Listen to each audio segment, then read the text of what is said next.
Good morning. Well, according to Forbes, a brand's value is based on three factors: the brand or service financial performance, the role played in purchase decisions, and the competitive strength of the brand. And this morning, we're discussing what brands can do to continually improve their value and what this value means to consumers. We'll also look at how leading brands differentiate their marketing tactics from their rivals and ensure that they are constantly competitive. I'm Aryeh Kelman from Tilt, and I'm armed with the question, what makes a brand valuable? And to give the answer this morning with us live in discussion with the Financial Mail Red Zone is Feroz Borat, Chief Marketing Officer at Discovery Group and newly minted Marketer of the Year at the Marketing Achievement Awards for 2022. Tara Knight, Head of Marketing, PR and Product at Audi South Africa. Zach Nossel, Digital Marketing Manager at Woolworths South Africa. Mia Ritz, Experience Design Director at Joe Public, and you live with your messages and questions in the comment chat box on the Arena Events platform. Feroz, let me come to you first. I've given a very textbook answer here, but when I thought about it this morning, I immediately thought about that launch that you guys had. It feels like it was far away, but it wasn't that far away, at Discovery Bank. And what the difference is between launching a bank and launching Discovery Bank, and what the word discovery in front of bank does to the value of establishing that brand. So in your context, how does the team at Discovery go about establishing the value of a brand with that working model sort of in example? Thanks, Ari. Yeah, it's a very interesting question. I've been mulling over this question for a while, and I think, like you say, you could give a couple of textbook answers, but I'm not sure that there is a particular answer to what makes a brand valuable, right? Ultimately, I've distilled it down into what is it that you deliver for consumers and how they value it, how they perceive your brand. So if they effectively see value, impact, salience in your brand, they start to build up value for you. I think it's a misnomer thinking that any one of us, any marketer, regardless of how talented they may be, is going to go out there and build a brand. You're only really going to build a brand if they see value in it, right? And I think the way Discovery has been able to do it over the years is through a strong cadence of innovation and disruption. So they looked at the market and saw an opportunity that was ripe for disruption in the medical aid space to begin with, thereafter in insurance, thereafter in investments, and then ultimately in banking. The essence of disrupting what is an industry that has existed for hundreds of years and hasn't really changed much was an opportunity for Discovery to come in and do something different. And one of the awards last week was for our bank positioning campaign. And that was really the future of banking now, where we disrupted what we call old banking. We didn't attack banks, we attacked the old way of doing banking. And at that core, I suppose, is the answer that you're looking for, which is the difference that the Discovery brand brings to any category is the fact that there's a consumer promise that things are going to be different with Discovery behind that category.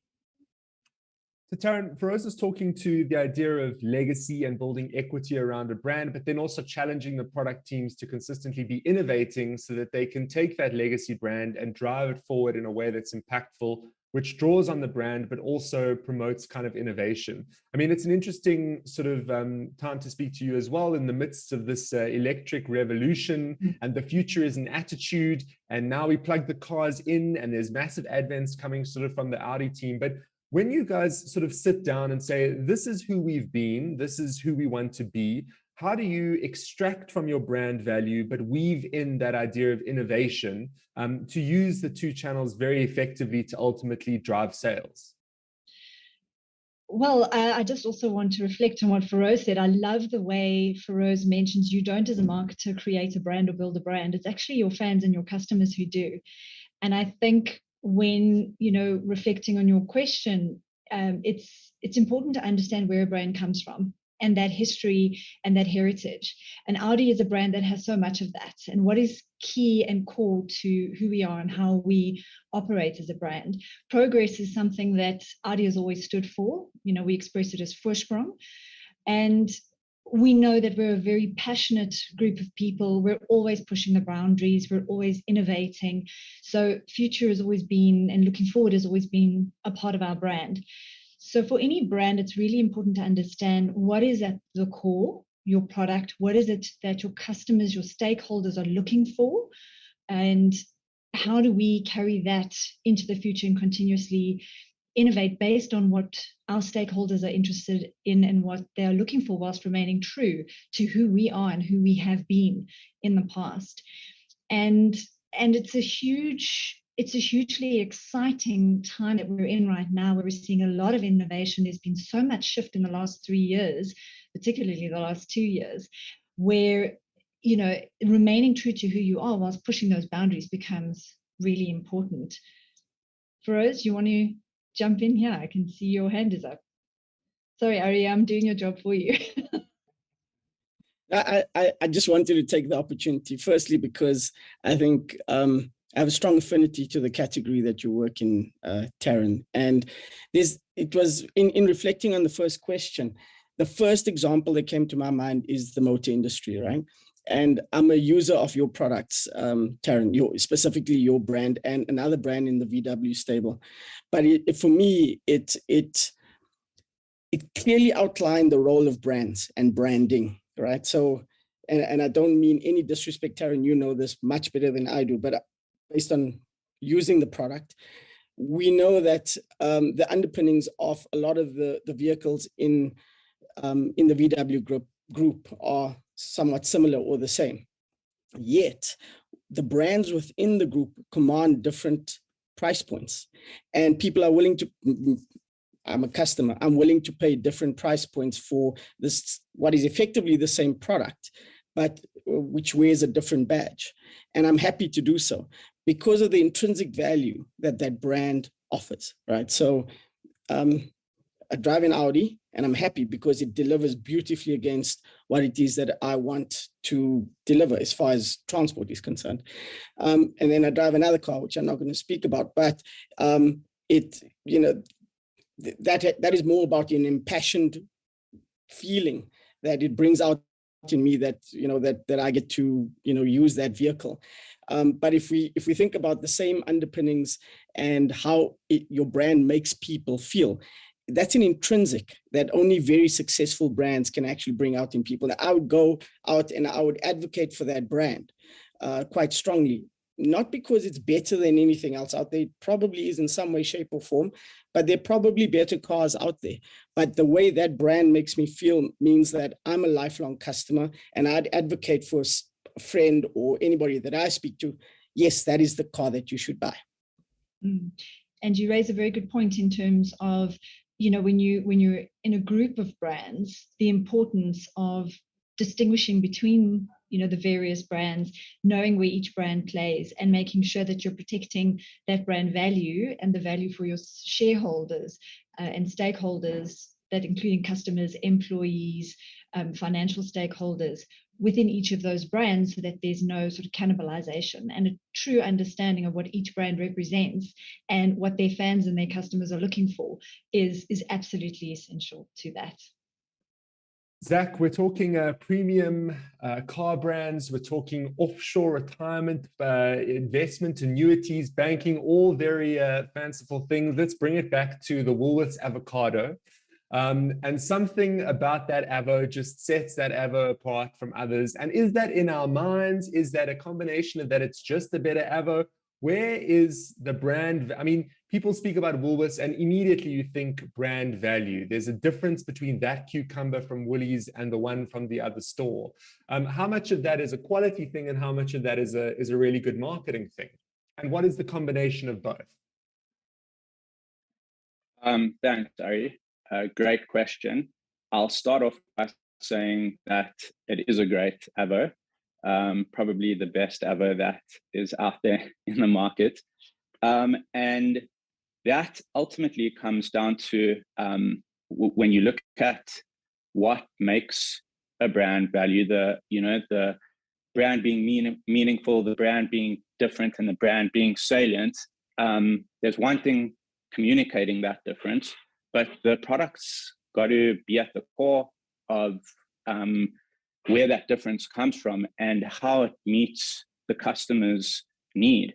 It's very top of mind that we do have the best avocados and that they are the best quality.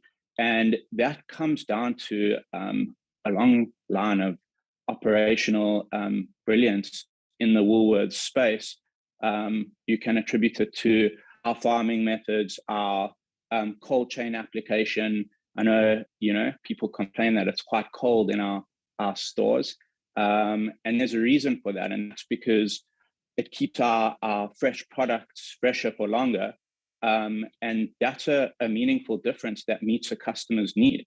Then, you've got to go into the space of communicating that difference, and the combination of the everything that it takes to create that product and then speak about it is ultimately what is going to lead you to good brand value and being salient in your customer's mind.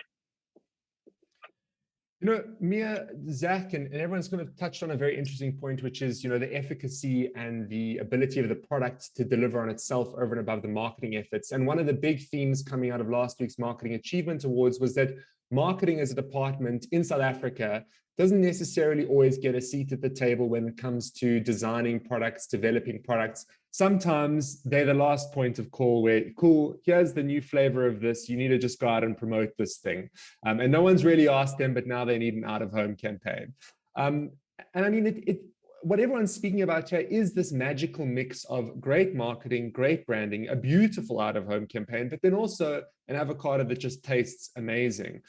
So when it comes to kind of that consumer experience of the product and that consumer experience of the brand, where is the merge of those two things, and sort of what is the weighting in both? I mean, you can't have one without the other, right?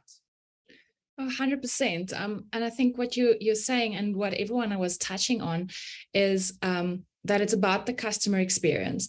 And if you define customer experience, it's all the interactions within the customer's buying journey combined. It's the sum of them. So it's almost like you can't say one weighs heavier than the other, because it's really the sum total of them.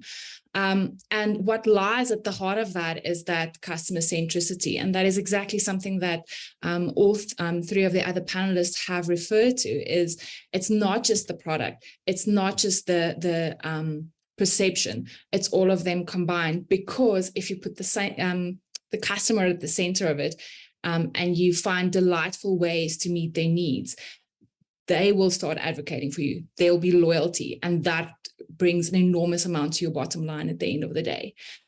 So yes, marketing is a part of that, but you can't have a beautiful ad and then the customer service is lacking. You can't have a wonderful avo, but the rest of the experience of your store is not up to scratch. All of them work together. Feroz, is the weighting, though, quite variable based on the sector? So, for instance, I think of fashion, right? Premium handbags. A Louis Vuitton handbag can cost X to make and be sold in the market for Y, and the premium is just outrageous. And that bag genuinely can be probably bought at another retailer of the same quality, not necessarily the same brand, at a similar price point. So, is it a bit of a category thing as well? Because banking, people will always judge you by how much it costs to withdraw money at an ATM to a certain degree. So do we need to look at this mix of how great is the product and how great is the brand with sort of a bit of a category lens? And it speaks to what you were saying earlier around, a car can have a different badge on the front, similar inside parts, but obviously it comes at a different premium. So do we need to be quite category specific with that? And Zach, that this is going to lead to a question on how you do it, because you sell everything. So Feroz, we'll go to you, and then Zach, you'll break it down by category. Yeah, absolutely. I think consumers define what's important to them, right? And one thing is the category, but also is the segment. They're going to be different strokes for different folks. So as much as I'm interested in cars, and perhaps that badge in front of the vehicle has an impact on me, Ari, you may be different. You're indifferent to which badge is in front of the car. As long as it delivers functionally, you're very happy. So if I go back to what Zach was saying, absolutely. And what Mia was saying, you have to deliver on the customer experience. You've got to deliver at the very baseline, deliver functionally. At a bank level, it's got to work all the time. The minute you're offline, and we've seen other banks in South Africa really struggle over the past month or so. When it goes down, it goes horribly bad for the brand. Nobody's going to judge you on when you're getting it right. They're never going to judge you on, because that's the expectation. That's a hygiene factor, right? But when you get it wrong, your brand is under attack. Okay. So yes, it is category specific. And I think the example that you used is an interesting one, because I suppose it's similar to the car example, is that as much as how the product or the brand delivers for you functionally, that emotive aspect is probably what all marketers dream of trying to achieve. There are waters out there. Let's take it to an FMCG or an avocado example, if you like. But there are waters out there. They all deliver functionally. They quench your thirst. Yet drinking a Perrier water says something different about me, and it makes me feel good, makes me want to pay the premium for that product. And to achieve that as a brand is not an easy task, right? It's really you've tapped into something really strong. You've tapped into an insight, into a need, that's an emotional need that a consumer has that's really powerful, and you've been able to exploit that to some degree. And if you're successful there, you've built a successful brand. And not everybody gets to do that. Most brands deliver functionally, and it becomes a transactional relationship with a customer. Again, coming back to your point, people just want to know how much are banking fees, et cetera, et cetera. That's a transactional relationship. That's a dangerous place for a brand to be, because somebody's going to come in, differentiate on something much more fundamental that appeals to an emotive aspect within a consumer. And then you're in big trouble as a brand, because they've out-differentiated you, they've outplayed you, they've given a consumer a new reason to want what they have to offer beyond just cheap fees, beyond just the fact that it works. And keep everything Feroz is saying in mind when you're at Cape Town International Airport and you're in the average security queue, and then you see him whizzing past because he's holding up his Discovery card. Taryn, I know you wanted to pick up on that, and then we'll go to Mia, and then Zach, you're going to pick up on this idea of category sort of specificity. Taryn? Thanks, Aria. Yeah, building on what Feroz said and using the motor industry as a reference, there's definitely a difference within segments within a certain industry. And we see that in our products from what we call the A segment, where the A1 competes, all the way up to the C and D segment, where you've got your super luxury cars like the R8. So there is definitely a difference in terms of your customers and your stakeholders in the various segments. And that emotional aspect is a huge part of it. I think where South Africa is a very interesting case study is that people are also very cognizant of what brands are doing within the country and the context of the country.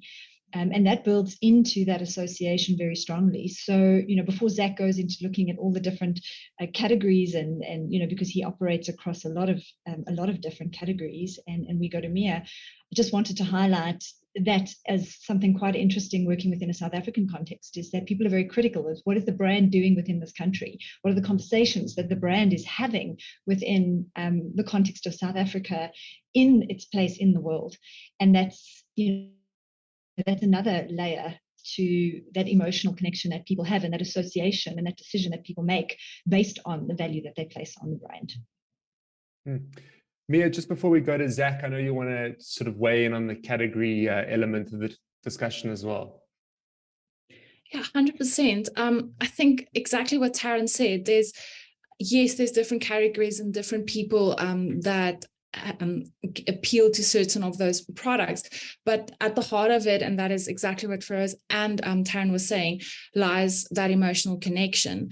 What are people connecting to? And it's something that brands, and specifically in advertising, we're often scared of doing, is venturing into that space of emotion, and even entering a space of humor.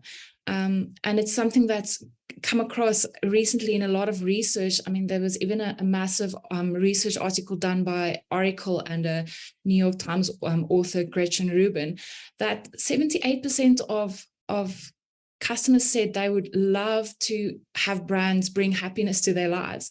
And they would even go to a competitor that offers some humor and some happiness and leave your brand behind.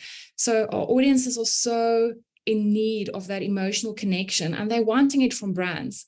They don't just want the product, the function, or the transaction. They want more than that. And it's an interesting space that we don't always explore to its fullest potential, I think. We definitely will pick up on the sort of advent of humor in a second. For those who can already prep, I'm going to ask you about little guy in the Discovery Invest ad. So we'll pick up on him in a second. But Zach, Lou on the live chat says the difference, the whole point of Woolworths. So closing out this sort of conversation around categories and brand value and sort of what role the product itself plays versus the label on the product. How do you sort of begin to figure out those metrics and those measurements when you sell everything? So, Ari, it is a very challenging task. I mean, we sell avos, we sell athleisure, we sell homeware, we sell beauty products. And the challenge is ultimately, how do you create that meaning that Rose, Taryn, and Mia have spoken about across so many categories? And something that Mia just mentioned is it's not just about selling the actual product. It's about selling the experience around it. It's about selling what that need is for the customer. And when it comes to Woolworths, I think, and we speak about the difference, what stands out is quality. And the idea of selling quality across different audiences. People have different needs when it comes to their groceries. They also have different needs when it comes to their fashion. And you've got to have an underlying surety or offer that keeps bringing them back and keeps allowing these audiences to buy into the brand. And ultimately, without that difference, you can lose a customer to another grocery store or another fashion outlet. And quality is what drives that need state. Well, there's no one that is better at selling the experience than Discovery with the Vitality system. I mean, that is, at every touch point of everything, it kind of is this golden thread that's sort of weaved into everything. How much of that golden thread is intentional for Rose, or how much of it has been sort of uncovered as you've gone about it, unlocking value at different touch points to ultimately, I think people are petrified with the idea of not using Discovery for a specific element of their life because it takes the system down and then you can't get this and then it's D-Day and then you only get 10%. So, strategically, that's been a really, really strong advent for the brand. And is that a collaboration between marketing and sort of product innovation as the sort of team, or how have you guys managed to sort of bring something to the market that is so all-encompassing and does sell the experience, like Zach says? Yeah, so there's a lot of concepts in that question. So let's start with Vitality.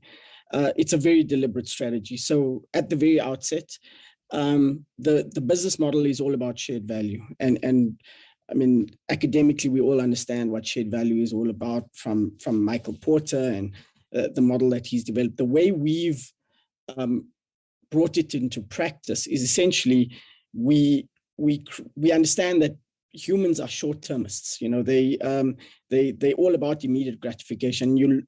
The last thing you think about is the long term. And in our industry, it is all about the long term. It's about managing risk. So if I could get people to manage their risk appropriately and reward them for that, there are better outcomes for them in terms of their lifespan, in terms of their health span, in terms of the way they drive, the way they manage their money. The outcomes are good for the individual. The outcomes are certainly good for Discovery. It creates a surplus from an actuarial risk perspective. That surplus gets shared back with the individual. Why shouldn't they share in the value that they've created by demonstrating good behaviors in managing their health, managing their driving, managing their money? So therein lies the business model. Obviously, there's a very big benefit to society because you're creating a healthier society, you're creating safer roads, you're creating a wealthier society. So that's the shared value model explained probably in the shortest way I can.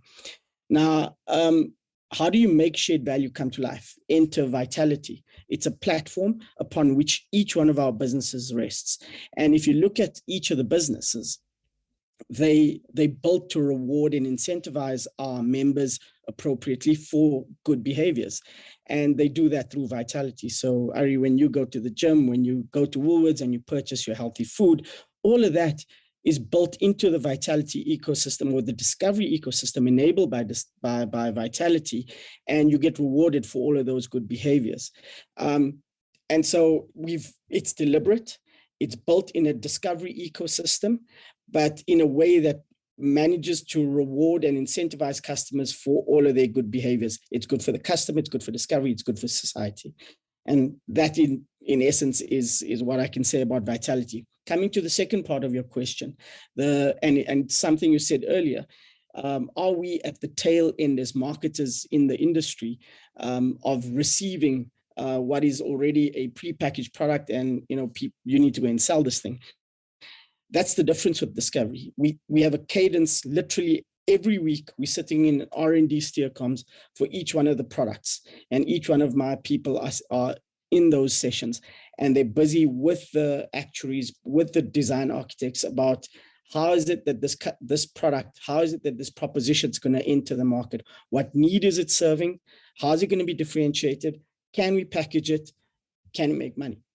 Right. So you can see the level of involvement at all stages in terms of the innovation cycle that, and marketing is very much a part of that conversation, not just at the end. And that's why I suppose we're fortunate that we get to take some of these products to market and they resonate the way they do, is because we involved from the very start. There's a real implicit understanding of what that product's meant to do. Taryn, I know you want to pick up on this is not an opportunity to get vitality points, eh? So this needs to be of value, yes. Yeah, I love I love the discovery example in terms of how customer behavior and that sort of interaction between customers or owners and the brand are built into products. And I just wanted to take that opportunity to say, if we cast our minds forward within the automotive industry, we're seeing some really exciting things. I mean, there's been 3 concept cars that Audi has revealed globally recently. And I think what is incredibly exciting about the automotive industry at the moment is we're moving towards a space where experience is not a byproduct of the product. Experience is the product. Because if we start talking about the autonomous vehicles and the fact that these vehicles are going to start to drive themselves, where you driving the vehicle, which is a very emotional experience of a vehicle, is now going to become optional. And most of the time, the vehicle will drive you. So what will the customer want to do with this time that they have? So a vehicle now becomes, an experience sphere.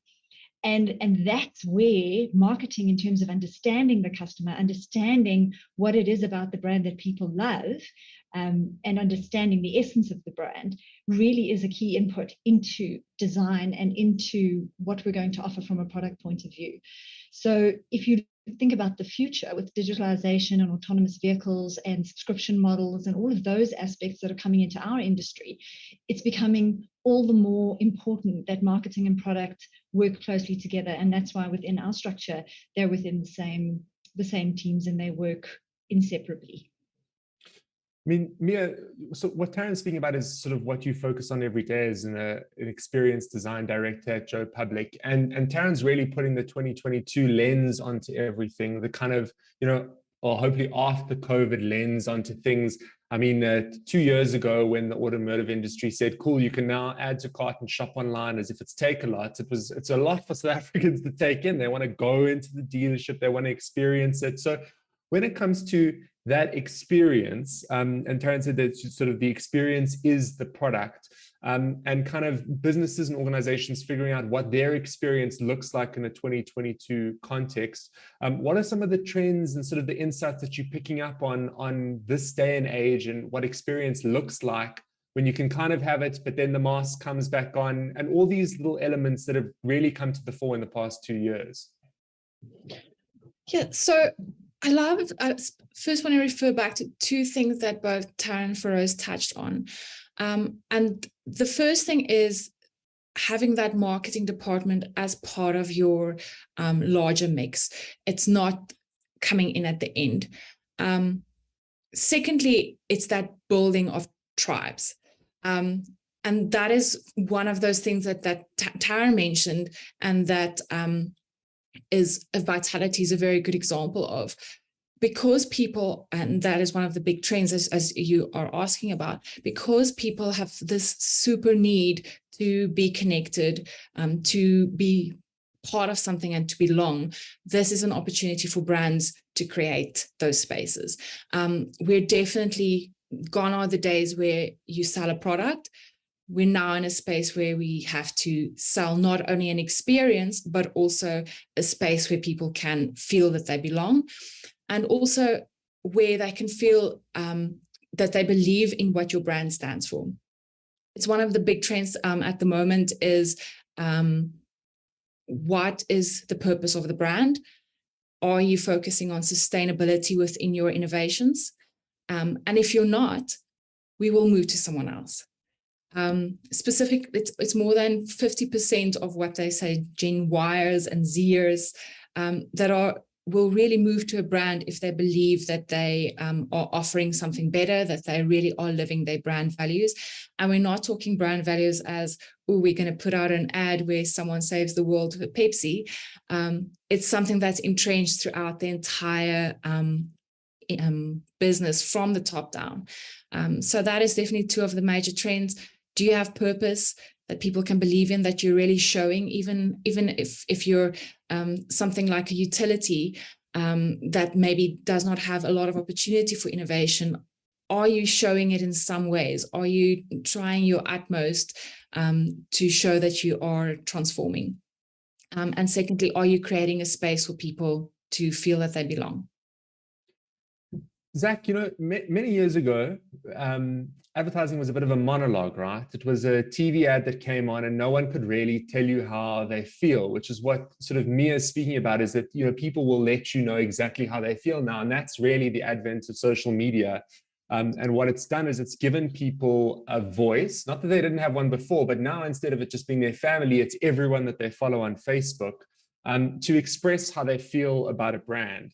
The other day on TikTok, I saw a video, this poor retailer, and then now at the bakery, now there's a rat in the bakery, and now this thing is viral on TikTok. And now you look at this and you think, oh no, I cannot go to this place. It's impacting my perception of that brand and that brand value, and which store is it? This idea of talk back, and all of a sudden you can put out a piece of comms that you've sat and crafted with an agency for 6 to 8 weeks, and immediately it can be ripped apart within a few seconds on Twitter. So social listening has really become massively important. And a lot of people are waiting to see how brands respond to what people say, how they engage with audiences. When we look at sort of brand value and sort of building that value off of the back of what everybody's saying about you, how important does that social listening metric become? And how easy is it to implement? Because naturally marketers think they have the best ideas, they've got the best idea at the table. It's a very egocentric thing. So that talk back that consumers can now give with the advent of social, how do you use that in the best possible way to derive brand value in what you continue to put out as a brand? So you've raised probably the most significant challenge that marketers are facing at the moment, in the sense that you can no longer talk at your customers. A TV ad was on the screen and that was you as a brand leading the conversation.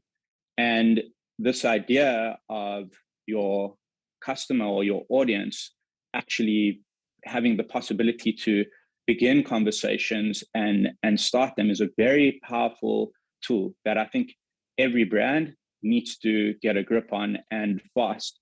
You mentioned TikTok as an example, and you have this, it's the fastest growing social channel, and you have this environment where,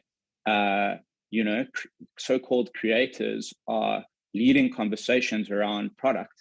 I think, Woolworths is one of the most mentioned retailers on TikTok, and we very smartly have to use those mentions in our efforts to build brand value, whether that's through what we were talking about in terms of communicating customer needs, or just joining in on the inspiration. And I think this space of a customer being a creator and being able to speak about the differences in your product or motivate why your product is important to them can be used in multiple ways, whether that's to, number one, build on an innovation that you're selling or sell the product directly. I think, there's terminology that we focus on here called social commerce, and how do social media touch points ultimately lead to a path to purchase?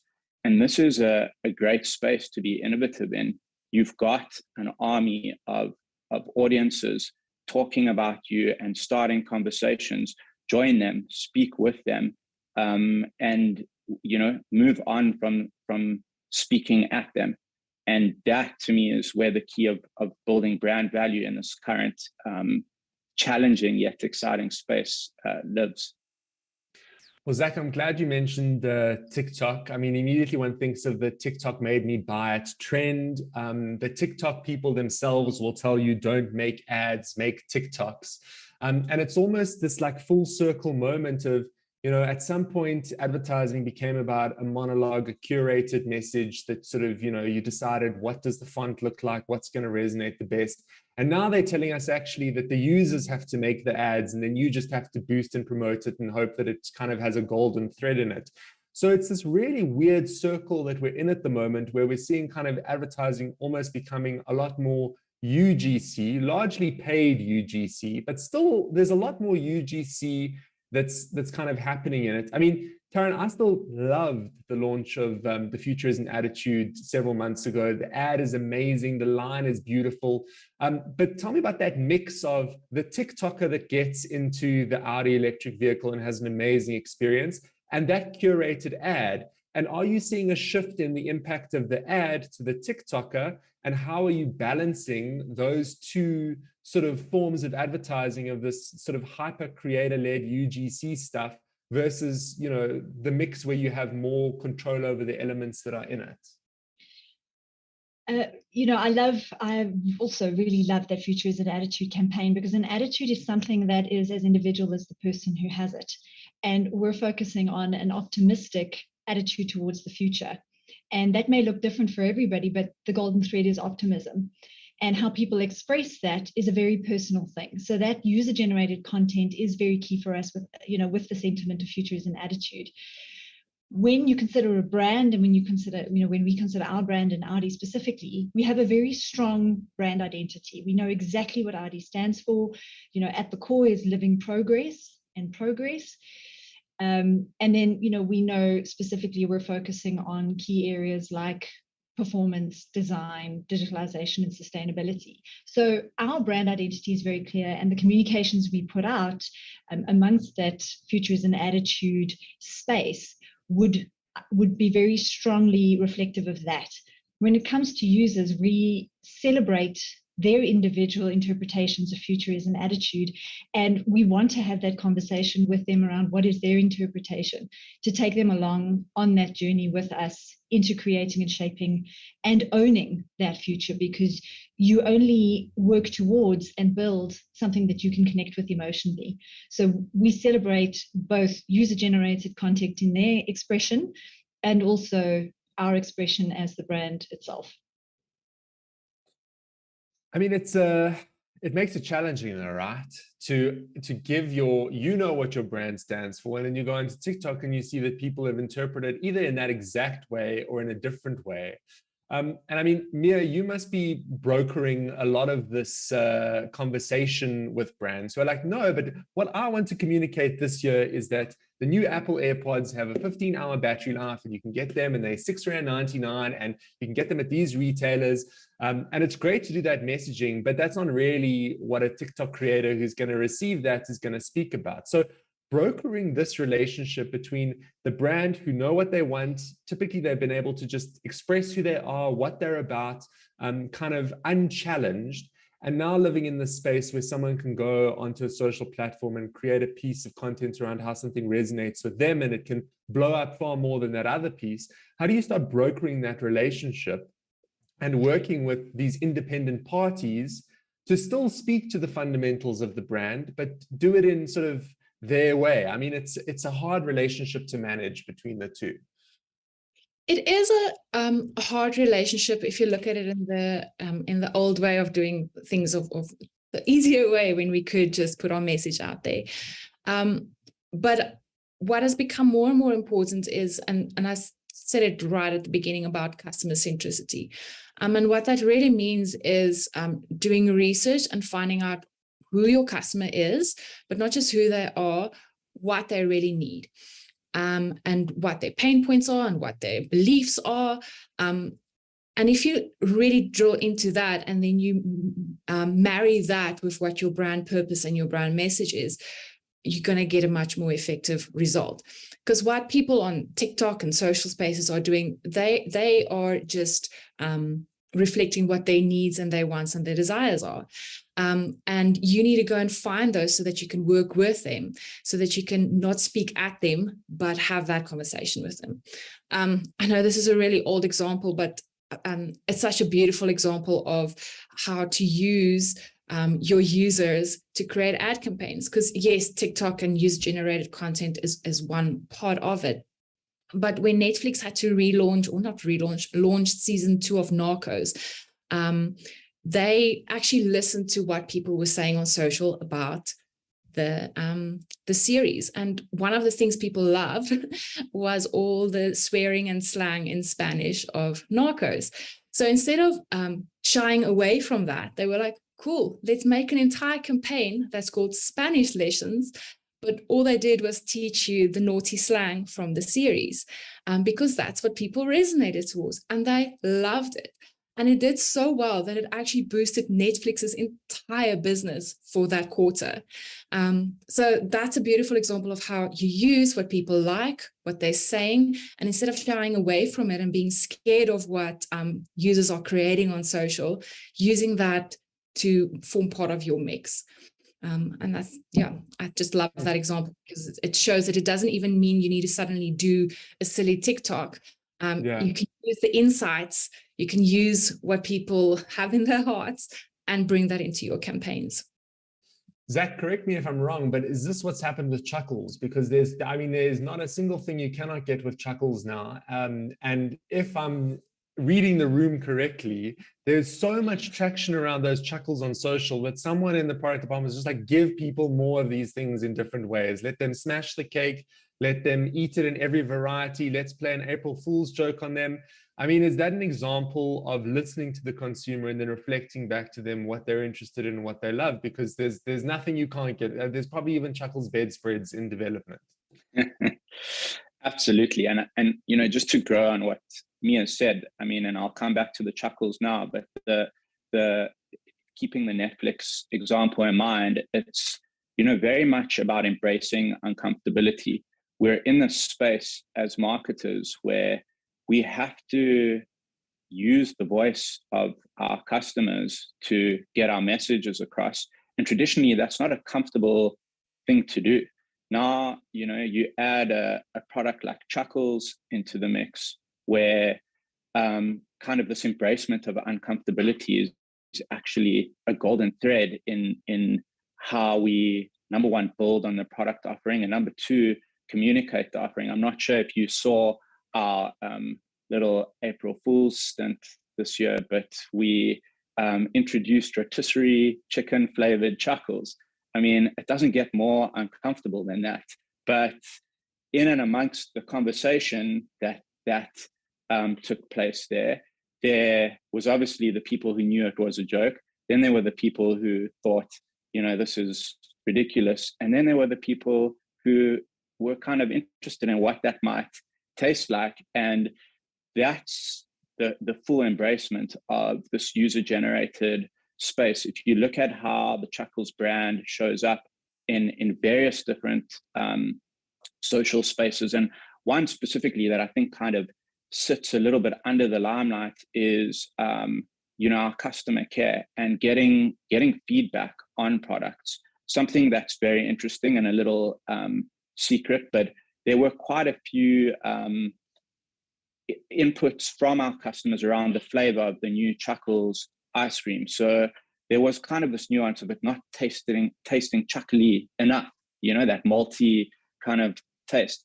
And based on the feedback we got through our social customer care, our product team went back and adjusted the flavor, and that's where the power sits. It's, again, listening to your customers in the spaces that they are having these conversations with you, and creating a full experience around it, down to what the ultimate product comes back in, whether that's how it tastes, how it drives, the value it offers you in your health benefits. That is that is gold. There's chuckles in Rose's desk. I mean, so ultimately, with the Chuckles brand, it's about being a part of that conversation on all levels, from product development to how we communicate the new launches of the products. Well, it's been an awesome conversation this morning. I think what's been so fantastic is all the sort of real world tangible examples we have, whether it's discussing the e-tron, whether it's discussing Discovery Invest, whether it's discussing the Chuckles and the avocados, whether it's looking at what Netflix have been doing. And just by virtue of having these real world examples and that they are so relatable, speaks already to what brand value is. There's something about Feroz holding up the little bag of Chuckles, and immediately you know what that is, and it has a value, and you're willing to pay the premium and get it in a cake that you can smash as well. As we look to kind of close our conversation here around what makes a brand valuable, I think I want to flavor the sort of closing thoughts with this piece that was raised at the awards last week, which is really around marketing having a bigger seat at the table. And certainly the three brands on the line have given us a very strong indication that when product and marketing work together, they can create something amazing, because marketing is telling you what's happening on the ground and product is telling you what's possible in terms of what they can do. And when you bring those two things together, you can really drive value and generate sales and fulfill all those commercial objectives.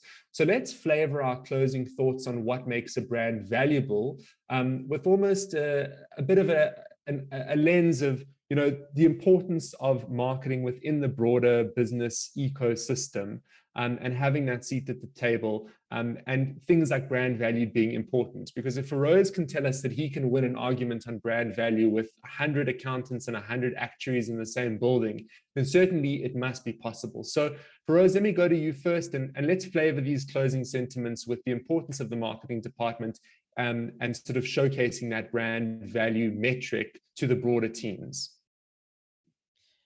Yeah, I mean, it's always a difficult conversation, not least of all with actuaries, right? But they are very insightful people. And I can tell you this much about the actuaries in this building: they absolutely understand the value of a brand. Because your opening remarks, Ari, is that when you put Discovery in front of something, it stands for something. There's a perception in a consumer's mind around how this is going to deliver for me and what it says about me, right? And I just wanted to tap into just one last thought, which is what the guys were just saying before this, which is curating how you want your brand to be perceived and getting that message out there, versus user-generated content and allowing it to organically to just flow. I think it just raises an important point from practitioners' perspective, is that you've got to have both, right? It's not just a swing of the pendulum to the one end of the spectrum where you're just allowing people to run rampant with the brand. You can't control it per se. People are going to do what they do, but there's a place for how we curate our brands, our messaging, our positioning out there. And it's got to balance things out, because that's what you want your brand to stand for. Hopefully, users do with it positive things. But I think we can't just relegate ourselves to the backseat and allow people to just run with the brands. You run the danger of it taking a life of its own. And I agree very much, like the Netflix example that Mia's spoke about, is tapping into that zeitgeist is a very important and powerful tool for all brands. But get it right. Don't try too hard. I think the Netflix example is fantastic. When Tinder Swindler was a big thing, I think ShopRite, sorry, Zach, but I think ShopRite did a really good job in tapping to that zeitgeist. We did it for Forex. Who would have thought that would find an exciting way to speak about Forex, but it was about the most engaged content that we put out there at the time. So tapping into the zeitgeist, very important concept, must get it right, but I think is a powerful tool. And I'll leave you with a message of user-generated content, very important, but don't relegate yourself or disintermediate yourself in making sure that you curate the brand the way you want to see it out there as well. Karen, defining and driving brand value, your closing thoughts? I think the other thing we need to think about as the marketing officers and sort of head of marketing in our various areas is, in addition, very important what Firas is saying about curating the brand in that space for the outside world, but also how do we curate the data and the sentiment and the information that we see online through our listening for the internal stakeholders. So there's an important value in doing that as well. How do we package the insights that we have in order to feed it into the business to steer the right decisions, and to allow that sort of continuity within the business, even though people may be changing. I think that that's also an important part of the role that we play as marketing officers within our businesses, is curating not only the brand for external consumption, but also the brand sentiment and the input into product for our internal stakeholders as well. Zach? Sure. So just to grow on what Karen and Feroz have said, I think, marketing plays an extremely important role in the sense of allowing a brand to set trends and allowing the brand to differentiate themselves. We've spoken about the kind of importance of the collaboration between product and marketing, and the product ultimately comes down to the bigger business, but it's ultimately a collaboration. Every touch point within your business, including your customer, is where your value sits. And the business side of things, the marketing side of things, and ultimately the customer side of things should be the focus in terms of building brand value. And Mia, I've left you for last as the sole agency voice in the room, because that collaboration between product and marketing also involves the agencies, and they also don't want the brief to come 5 days before the campaign goes live. So your sort of closing sentiments and maybe just a bit of an agency lens on this as well, because more and more, I think a lot of agencies are also finding that the client is not even... They think that they've got this thing waxed and they just want you to make a nice piece of out of home. So the role of agency, perhaps that lens as we close the conversation. Sure, loaded one. A couple of thoughts. And as much as, like Zach said, it's about that sum total of all the interactions. Your advertising needs to be one of the parts of that interaction. What's important for me about creating brand value, and that's the last points that I will hang my hat on, is can you create an emotional connection with your audience? How do you create an emotional connection with your audience? By being obsessed with them, really starting to know them. And that, I think, once it's a space where advertising agencies maybe have gone off on their tangent and marketing departments on their tangent, where we need to start coming together again and being like, who really is this audience that's getting more and more complex, that's going onto TikTok and having their own voices. So we need to collectively be obsessed with them so that we can really know what are their needs, beliefs, pain points, so that we can create that emotional connection, because that's in the end what's going to build the loyalty and the retention and the advocacy in the right way. We want people to love Chuckles and speak about it in the right way, as opposed to going off on a tangent. So that's something I just think is really important from an agency point of view, is that we really start or continue, and I think there are agencies that get it right, partnering with our marketing departments, partnering with our clients, all the way up to the C-suite, so that we can all together create that customer experience, as opposed to working in silos, because in silos, we're not going to get this new generation of customers. Absolutely not. Karen, take us home. I think one last important group of people that we all rely on and we've been referring to this whole way through is the people who work on the brand and in the business. And so, in terms of brand value, a very important part of what we do is creating desire out there to work for an amazing brand. And by doing so, we attract the best talent to work within our businesses, to design our products, and that secures the future success of the brands in which we work. So for me, that's a very important but often overlooked part of brand value. Thanks. Well, it's been an amazing conversation this morning. What is brand value? How do we define it? Very valuable brands on the line, giving us a little bit of an inside look into what happens in their boardrooms. Thanks to everyone that's joined us on the live chat. If you missed any of this conversation, you'll be able to catch up on it. This has been a Financial Mail Red Zone in Conversation with online event. Joining us this morning was Feroz Borat, Chief Marketing Officer at Discovery Group, Tara Knight, Head of Marketing, PR and Product at Audi South Africa, Zach Nossel, Digital Marketing Manager at Woolworths South Africa, Mia Roots, Experienced Design Director at Joe Public, and of course, you who've been hanging out with us this morning and engaging, figuring out what makes a brand valuable. The final note I want to give, it was coming through quite strongly in the live chat, is just adding value as well to local brands. A lot of sort of mentions of brands like Batu in the chat, and certainly that's something that we should touch on next time in terms of local brands and adding value there and stimulating our own economy, and giving as much credence to those local brands as what we do to the international ones. Thank you so much for joining us, and we'll see you again soon. Bye.